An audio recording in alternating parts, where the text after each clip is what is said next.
Michael de Mesapatsi and Feng Shui Consultancy. www.pakbettv.com.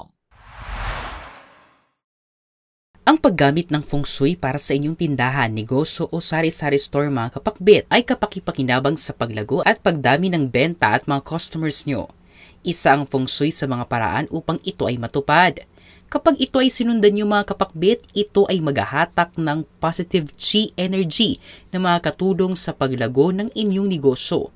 At kung talagang siswertihin, ang mga customers nyo ay babalik ng babalik dahil satisfied sila sa inyong tindahan. Kaya naman, kung naghahanap ka ng mga madaling pampaswerte batay sa feng shui para sa inyong tindahan, ito na ang kasagutan mga kapakbit. Una, ayusin ang daan papasok sa inyong tindahan. Ang una mong dapat gawin para maging maswerte ang tindahan kapakbit ay ayusin ang daan papasok sa inyong tindahan. Maayos ba ito? Hindi ba ito masikip? Makakadaan ba ng maayos ang mga customers nyo? Kung oo ang sagot mo, tama na ito. Kung hindi naman, ayusin ito. Marahil may mga kalat kaya tanggalin ito. Sa ganitong paraan, maayos ding papasok ang kita papunta sa inyong tindahan. Ikalawa, ayusin ang itsura ng inyong tindahan. Tignan nyo rin ang itsura ng inyong tindahan mga kapakbit. Hindi ba luma ang pintura? Hindi ba sira ang harapan?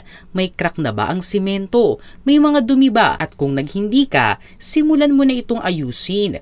First impression ay maganda para sa mga customers nyo kapakbit at ang magandang itsura ng tindahan din ay nag-aakit ng positive chi. Ikatlo, tignan ang bubong ng inyong tindahan. Nasa good condition ba ang bubong ng tindahan nyo mga kapakbit? Hindi ba sira o mukhang pinaglumaan na ang pintura? Hindi ba kinakalawang? Tanungin nyo na ang inyong sarili at kung ganito ang kondisyon ng inyong bubong, ayusin na ito dahil may epekto ito sa dami ng benta at customers nyo. Ikaapat, tignan ang outdoor at indoor lighting. Tignan nyo rin ang outdoor at indoor lighting dahil napakahalaga nito para sa daloy ng positive at luck chi sa inyong tindahan mga kapakbit. Dapat walang sira sa mga ilaw, hindi pundi at umiilaw ng sakto. Pwede nyong sindihan ang inyong ilaw during your business hours dahil ito ay nag-iimbita ng chi energy sa inyong tindahan. We have crossed one more milestone. It's only the beginning. Visit our new store Kapakbit. Unit 1004 Cityland Shaw Tower, corner St. Francis, Shaw Boulevard, Mandaluyong City.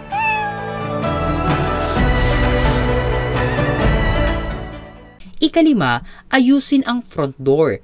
Napakahalaga rin ang front door ng inyong tindahan kapakbit.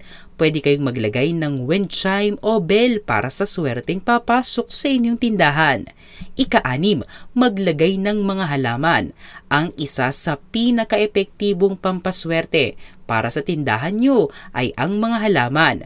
Maglagay ka ng mga lucky plants sa harap ng inyong tindahan. Huwag silang hayaang malanta at mamatay. Para sa listahan ng mga halaman na pwedeng ilagay sa tindahan nyo, bisitahin ang aming YouTube channel. Ikapito, ayusin ang signage ng tindahan. Ayusin nyo rin ang signage o pangalan ng inyong tindahan para ito ay makita ng maayos ng mga customers mo. Ikawalo, ayusin ang pwesto ng cash register o lalagyan ng kita. Sunod naman na pampaswerte mga kapakbit ay ang cash register ng inyong tindahan. Dapat ito ay nasa command position para makahatak ng sandamakmak na benta. Ito ay kadalasang nakatapat sa main entrance. Siguraduhin din na may pader sa likod nyo kung nasa cash register kayo. Ikasyam, maglagay ng mga salamin sa loob. Sunod ay ang mga salamin sa loob ng inyong tindahan. Ang mga salamin mga kapakbit ay maaaring ikakabuti nyo o hindi naman kaya ay ikakapahamak nyo lalo na kung wala ito sa saktong pwesto. Pwede naman kayong maglagay ng salamin sa tindahan nyo para dumoble ang benta at customers. Iwasan lang itong ilagay sa mismong tapat ng entrance ng inyong tindahan. Pwede rin kayong maglagay ng pulang laso mga kapakbit. Ang paglalagay din ng mga wealth feng shui statues ay maganda para mas lalong lumago ang tindahan o negosyo na meron kayo. Ang mga nabanggit ay mga practical feng shui na mga pampaswerte. Alagaan nyo na ang inyong tindahan, negosyo o sari-sari store mga kapakbit. Ang mga interpretasyong ito ay pawang gabay lamang.